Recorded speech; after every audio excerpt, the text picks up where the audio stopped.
dès le moment où on comprendra qu'ils abandonnent les aînés et les agriculteurs et la gestion de l'offre. Questions et commentaires, l'honorable député de Kitchener Centre. Merci, Monsieur le Président. Je suis d'accord avec le Bloc qu'il faut faire davantage pour les aînés au Québec et aussi dans ma communauté, et que ce gouvernement peut le faire en réduisant les massives subventions à l'industrie pétrolière et gazière. Ma question porte sur la meilleure façon de la faire.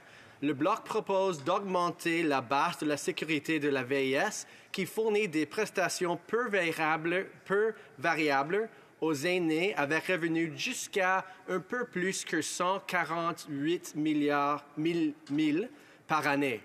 Alors que le supplément de revenus mensuel garanti vise à fournir aux aînés à faible revenu un soutien indexé sur le revenu, les faibles taux laissent encore de nombreuses personnes vivre dans la pauvreté à un moment où le coût de la vie augmente. Alors, ma question, pourquoi ne pas se concentrer sur une augmentation des montants du supplément de revenus mensuel garanti et plus augmenter le seuil de revenus pour garantir que des fonds supplémentaires soient dirigés vers les aînés qui en ont le plus besoin?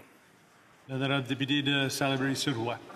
Monsieur le Président, je remercie mon collègue qui est toujours aussi rigoureux dans l'expression de ces questions.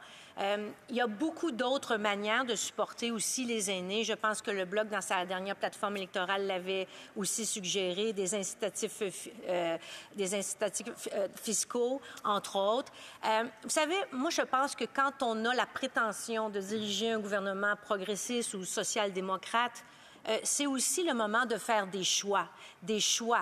Et ce qu'on comprend du gouvernement actuel, c'est qu'il a choisi délibérément de mettre des milliards en évasion, je vous dirais, fiscale, de mettre des milliards aussi dans un pipeline, le Trans Mountain, pour ne pas le nommer. Donc, ce sont des choix difficiles, Monsieur le Président, que le gouvernement a fait, mais des choix. Donc, on est responsable des choix qu'on fait. Actuellement, on ne remet pas en question un régime universel de pension de la vieillesse. Et je semble entendre que mon collègue serait d'accord avec ça.